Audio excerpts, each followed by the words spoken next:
What you are looking at right here is something that we have never seen before.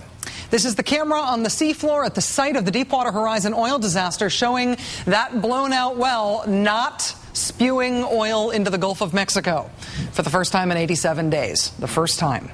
Now, obviously, this is good and it is long anticipated news, but three things. And for this, I'm going to need the giant numbers that we've had in storage for a while. You ready? Three things. 1, 2, 3. First, giant number. First, no one knows how long this will last. This is the first time that the oil has been stopped from leaking into the ocean. But that doesn't mean that this new cap is a done deal forever. Engineers will monitor the well for up to 48 hours to see if this cap can actually handle all of the oil without springing a leak. So that's one. We are still in a waiting game here. Number two. The idea with this cap is that they can use it to funnel all the oil, not just some of it, but all of it to a ship on the surface. If a hurricane comes along, though, any such ship will have to head for shore. So what happens to the oil then? Do we go back to square one? And number three. One of the things this cap means, if it really can capture all the oil, is that for the first time we will finally be able to measure exactly how much oil is leaking and has been leaking out of the blown well. No more guessing. We will have a real number. So we'll know how much has already leaked into the Gulf and how much the EPA can fine BP. Because you will recall, the EPA will fine BP per barrel.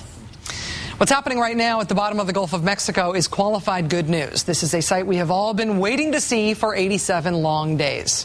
This cap, however, is just a Band-Aid. Right now it appears to have contained the bleeding, but the permanent solution, the thing that will eventually stop the flow of oil altogether, is still weeks away at best. It's the pair of relief wells that are now being drilled at the Deepwater Horizon site. And if a hurricane comes along, which they do have a propensity to do in this place at this time of year, the work on those relief wells will go away too. And that permanent solution will get a little further out of reach. Joining us now live from Venice, Louisiana is NBC News Chief Environmental Affairs Correspondent Ann Thompson. Ann, thanks very much for joining us tonight. It's good to have you back on the show. Oh, it's good to be here, Rachel. Obviously, this new cap is good news, but how permanent is this as a solution?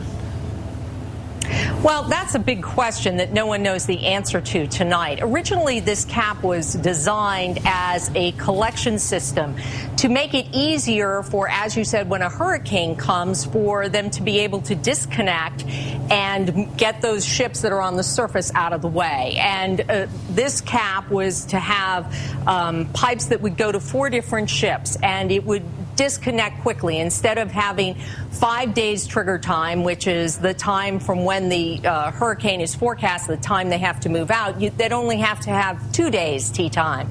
And so that was the original intent of this cap. But as they designed it, BP realized that they could possibly use this cap to shut in the well. And so now they're doing that well integrity test.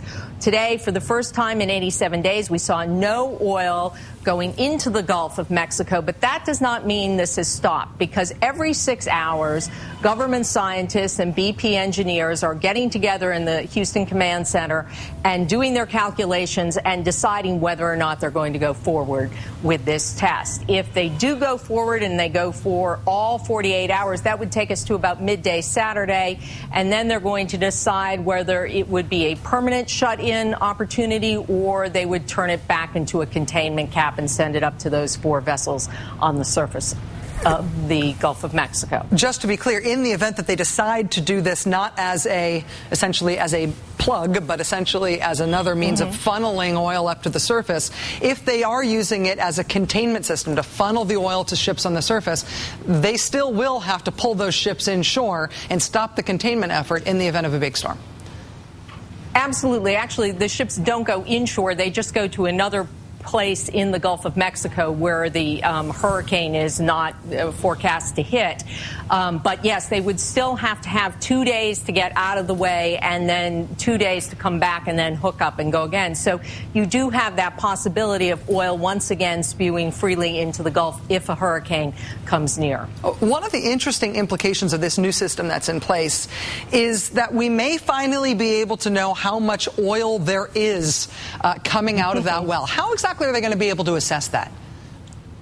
Well, from what I understand, Rachel, they can do that by doing calculations with the pressure, which is one of the things they're measuring as they do this well integrity test. If they go to the containment system, they would have enough capacity on the surface of the Gulf to collect up to 80,000 barrels a day. Now, you'll remember the government's latest estimate says it's somewhere between 35 and 60,000 barrels a day that's spewing into the Gulf. They wanted to exceed that. They would have the capacity for 80,000 barrels a day. But it would be interesting to see just how much would be coming out of there if they do go back to that containment system. And are the relief wells on track at this point? They are, and that really is the best hope here.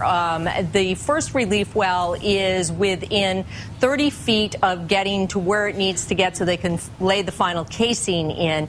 It is approaching the ruptured well at a 2-degree angle, and then once they lay that final casing in, they hope to do it this weekend.